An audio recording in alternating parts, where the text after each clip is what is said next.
Welcome back to another episode of Out Loud Geek, where we discuss news and views about pop culture, science fiction, fantasy, food, cooking, the outdoors, and more.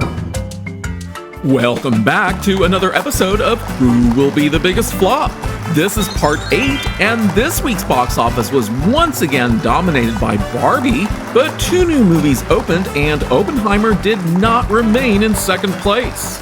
We'll begin this week once again with a tiny update for one of our contestants that is finally no longer playing anywhere at the box office. So let's have a big round of applause for the entry from Warner Bros. Discovery and DC Studios.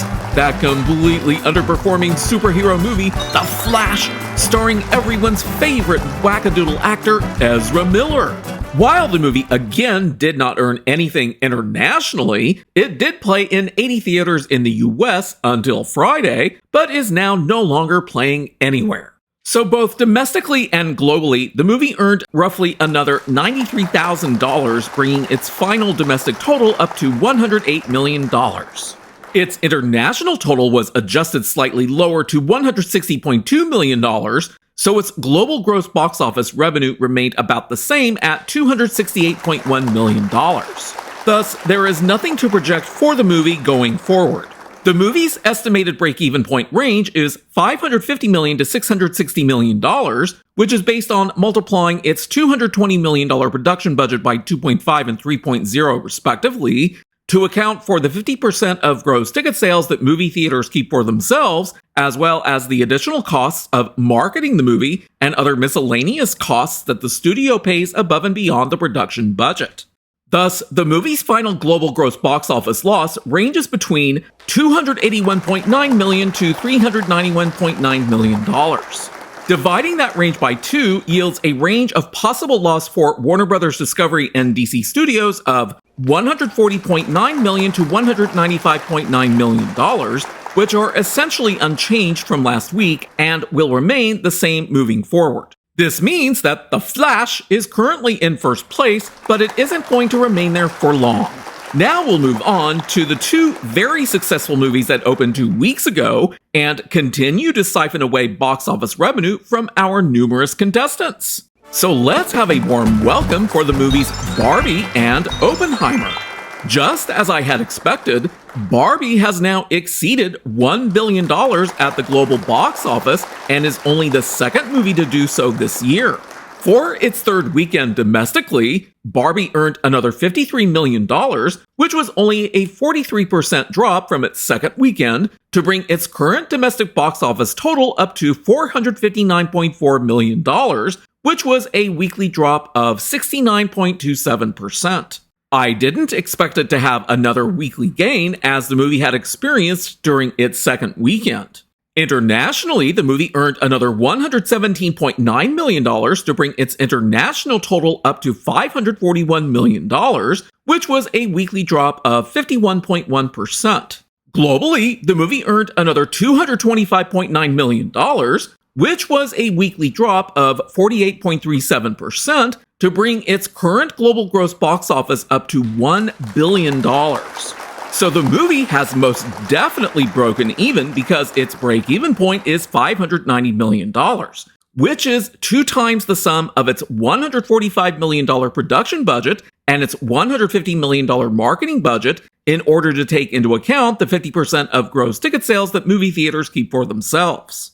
And because the movie has now reached $1 billion at the global box office, it is now the second highest grossing movie of 2023 after the Super Mario Bros. Movie, which has earned $1,356.7 million so far this year.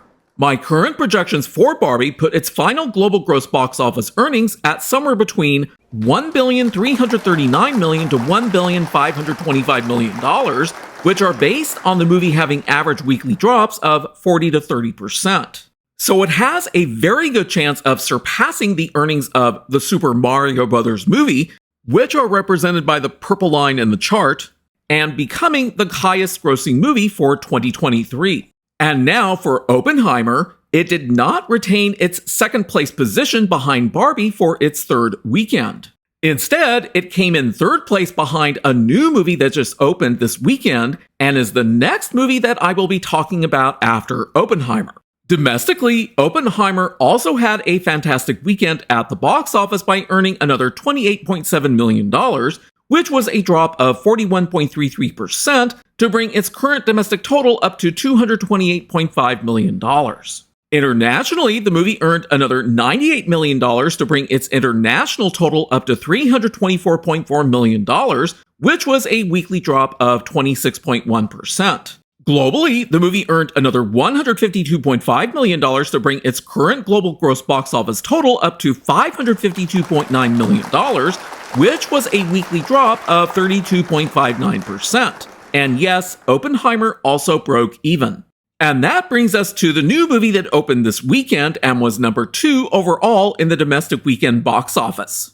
So let's have a warm round of applause for the movie Meg 2: The Trench, as produced by CMC Pictures. The movie opened with $30 million at the domestic box office, but it earned a much larger international box office of $112 million for a global opening weekend total of $142 million.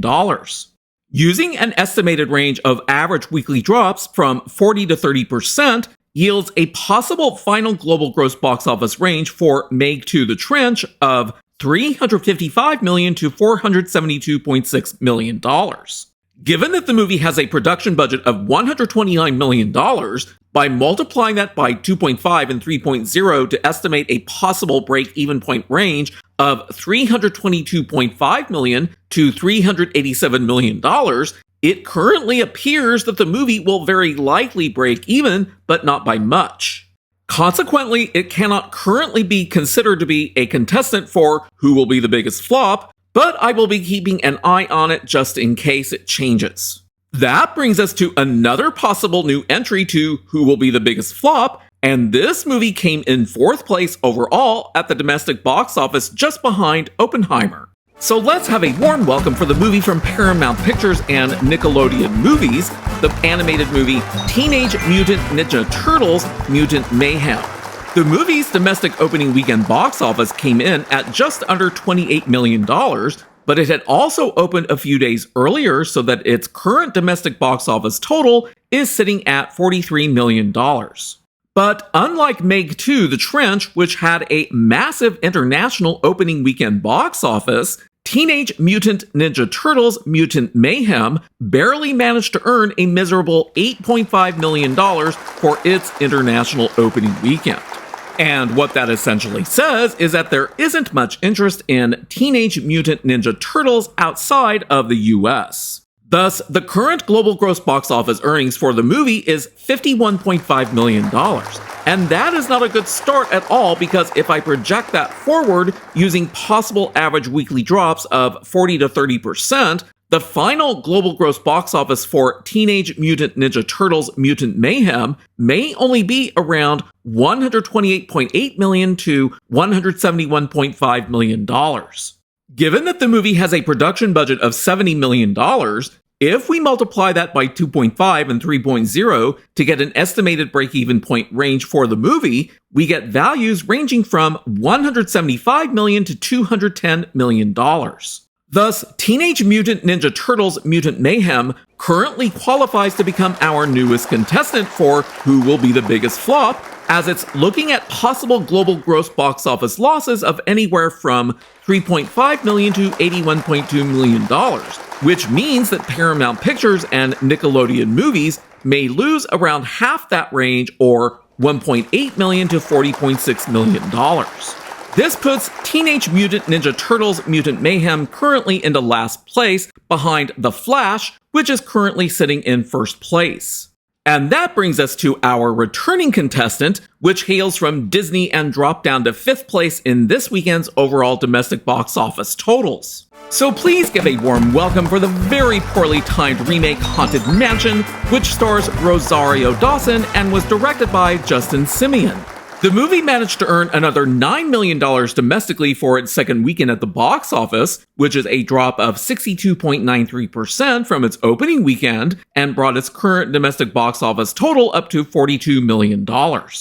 Internationally, the movie only managed to earn another $8.5 million, which was a drop of 6.59% from its opening weekend, to bring its current international total up to $17.6 million. Globally, the movie managed to earn another $26.3 million, which was a drop of 20.69%, to bring its current global gross box office total up to $59.6 million. Given that the movie's production budget is $157.8 million, this means that its estimated break-even point ranges between 2.5 to 3.0 times that, or $394.5 million to $473.4 million. If I project the movie's box office forward using a possible average weekly drop ranging from between 40 to 30%, then the movie may only earn somewhere between $99.1 million to $120.8 million in global gross box office revenue. Thus, the movie is currently looking to lose somewhere between $273.7 million to $374.3 million in global gross box office revenue, which, when we divide by 2, means that Disney is looking to lose somewhere between $136.8 million to $187.2 million, which puts the movie into second place behind The Flash and one place ahead of our newest entry, Teenage Mutant Ninja Turtles Mutant Mayhem. And that brings us to our fourth contestant that came in 7th place overall in this weekend's domestic box office, behind Sound of Freedom, which came in 6th place overall. So let's have a warm welcome for the entry from Paramount Pictures, Mission Impossible: Dead Reckoning Part 1, starring Tom Cruise. Domestically, the movie only managed to earn another $6.5 million to bring its domestic box office total up to $151 million.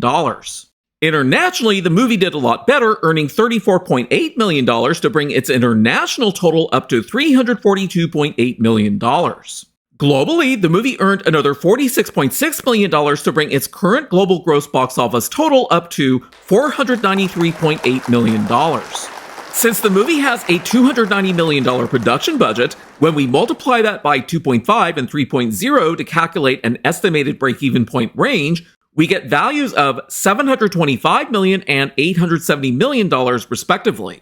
So using the movie's current average weekly drop of 41.66% and one standard deviation above and below based on the previous 6 films in the franchise, we get projected possible final global gross box office values of $546.6 million, $559 million, and $574.9 million, which, as this chart shows, are all well below the movie's estimated break-even point range. Thus, right now, the movie is looking at possibly losing as much as $150.1 million to $323.4 million in global gross box office revenue.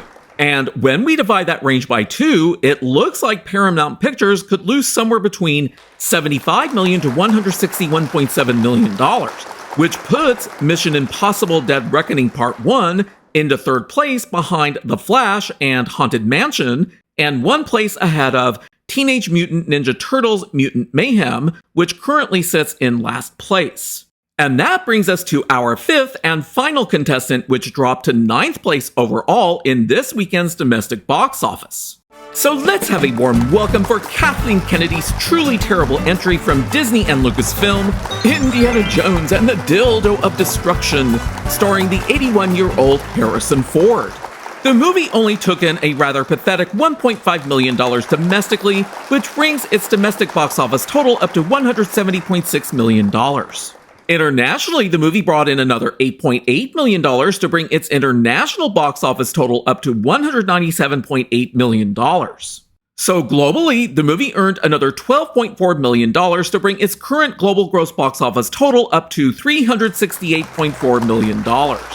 And when we project that forward by using the movie's current average weekly drop of 36%, and one standard deviation above and below, as well as 2 standard deviations above, we get a projected final global gross box office range for Indiana Jones and the Dildo of Destruction between $386.9 million to $392.4 million. So Kathleen Kennedy must be crying her little bloodshot eyes out right now, because in addition to the increasing likelihood that the movie won't even crack $400 million globally, The movie also has an estimated break-even point range of $736.8 million to $884.1 million, which is obtained by multiplying the movie's bloated production budget of $294.7 million by 2.5 and 3.0, respectively. Thus, Indiana Jones and the Dildo of Destruction currently stands to lose somewhere between $344.3 million to $497.2 million in global gross box office revenue. And when we divide that range by 2, we get a possible range of losses for Disney and Lucasfilm of $172.2 million to $248.6 million, which once again places Indiana Jones and the Dildo of Destruction back into first place as it has been since it opened several weeks ago. So to recap this week's results, Indiana Jones and the Dildo of Destruction sits in first place, The Flash sits in second place, Haunted Mansion sits in third place, Mission Impossible Dead Reckoning Part 1 sits in fourth place, and Teenage Mutant Ninja Turtles Mutant Mayhem sits in last place. So be sure to tune in next week for another exciting episode of Who Will Be the Biggest Flop? Thanks for watching today, and a huge thanks to everyone who has subscribed to our channel. We appreciate your support. If you enjoyed this video, please press the like button, and please feel free to share a comment. If you'd like to help support this channel, please press the red subscribe button, and please press the bell to receive notifications for new content. You can also find us on Facebook, Instagram, Threads, and Twitter by clicking on the links in the description. Until next time, this is Out Loud Geek.